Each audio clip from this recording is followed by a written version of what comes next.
Endavant, Ainhoa. Companys, estic amb Raúl González, oficial de la policia local d'Alacant. Més de 1.500 vapotxadors intervinguts i tots ells il·legals així a Espanya, prohibits, ¿no? Hola, buenas tardes. Sí, hicimos un operativo que tuvimos conocimiento que se vendían con un etiquetado que no es legal en España, que estaba todo en otro idioma que no era el español. Otros tenían otras infracciones como que tenía más cantidad de 2 mililitros, cosa que es ilegal en España por normativa y por la Unión Europea también.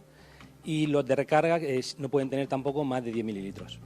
Tot això en 16 establiments. Sospitàveu que ahí s'estaven venent este tipus de vapejadors? Sí, gracias a la unidad de barrio de la Policía Local de aquí de Alicante, como están en contacto con los ciudadanos y los establecimientos, tenían conocimiento de que se vendían vapers ilegales. Entonces, gracias a esta jefatura, se montó un operativo y pudimos localizar los más de 1.500 vapers ilegales. I tots aquests vapejadors estaven preparats per a la seva venda i podrien ser adquirits per menors.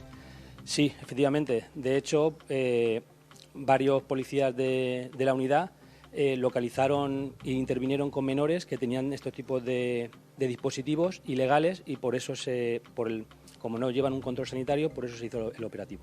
I des de la policia local d'Alacant esteu al pendent d'esta problemàtica amb els vapejadors a partir d'esta intervenció que heu fet? Sí, desde que se ha hecho el operativo ya lo tenemos por rutina de controlar y de hecho los establecimientos legales nos llaman y están muy agradecidos por el control sanitario que se lleva ahora. Moltíssimes gràcies, Raúl.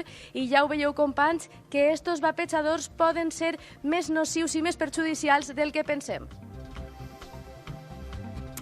Moltes gràcies, Ainhoa. Bon treball de la policia local d'Alacant en captació d'aixòs vapejadors que, a banda que poden ser més o menys perjudicials, és que, a més, estaven, diguem, alterats en les quantitats.